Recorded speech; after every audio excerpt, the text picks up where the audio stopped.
елбасымыз Қасым-Жомарт Кемелұлы Тоқаев өз сөзінде тәуелсіздік ең басты құндылығымыз, ол әлемге қорғау. Басты міндетіміз кейінгі ұрпаққа кемел және қуатты Қазақстанды аманаттау болатын. Осы орайда бүгін біз аудандық тарихи өлкетану мұражайына келіп тұрмыз.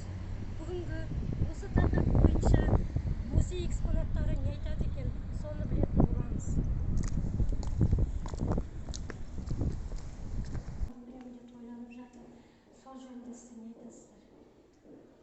Қазақстан Республикасының тәуелсіздігіне 30 жыл толуына орай Айбары Асқақ тәуелсіздік атты кітап көрмесімен таныстыруға рұқсат етіңіздер. Кітап көрмеге 40-қа жуық кітап, фотосуреттер мен дәйек сөзі қойылды.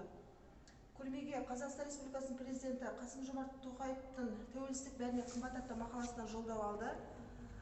Көрме Қазақстан Республикасы Конституциясының 25 жылдығына арналған Конституция кітабы қойылды, және де Ассамблеяның 25 жылдығына арналған Қазақстан бірлік және келісім атты кітабы. Және де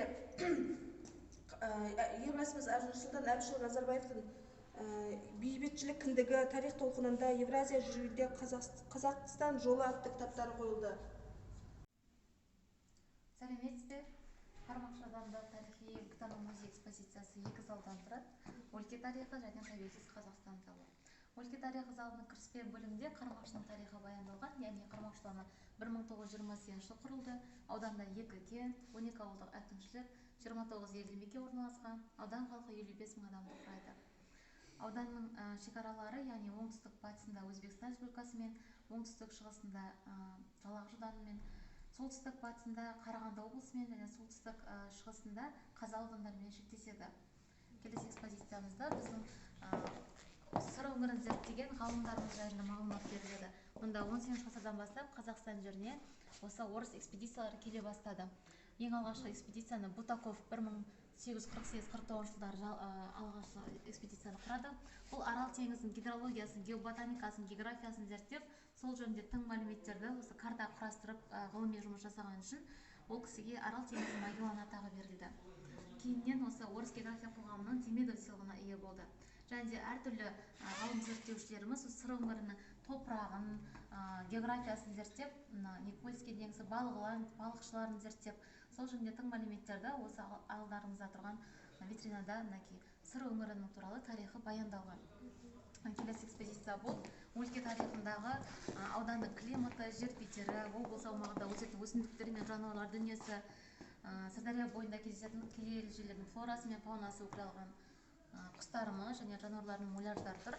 Назарларыңызда қоян, ауданымызда кездесетін жануарлар: қоян, түлкі, қарсақ, шағал, борсық, қабан, жабайы доңыз және қасқыр. Келесі экспозиция бұл тарихи мәдени ескерткіштерге өте бай Қармақшы. Соның ішіндегі ең ескісі осы біздің сақ дәуіріне бөлінеді. Біздің заманымызға дейінгі 4-2 ғасырда қамтитын Қармақшы жерінде Шыргырабад, Бәбіш-Мола, Балғанды қалаштары мерзім желеді. Шыргырабад қалашы осы республикалық маңызы бар ескерткіш болып табылады. Бұл Көмекбаев ауылынан оңтүстік батысқа, бұл сақтар дәуірінде астанасы болған. Көмекбаев ауылынан оңтүстік батысқа қарай 90 км табиғи төбенің үстінде орналасқан. Алғашында бұл қалада тайпа көсемдері өмір сүріп жерленіп отырған. Қазіргі таңда одан кейін үлкен қала құрылымына айналды. Ең бірінші Толстовтың жетекшісімен Хорезм экспедициясы зерттеу жұмыстарын жүргізді. Қазіргі таңда 2004 жылдан бастап мәдени мұра бағдарламасы аясында әр жыл сайын археологтармен бірге музей қызметкерлері қосылған үлкен зерттеу жұмыстары жүргізіп, мұнда табылған бұйымдар алдарыңызда орналасқан. жақында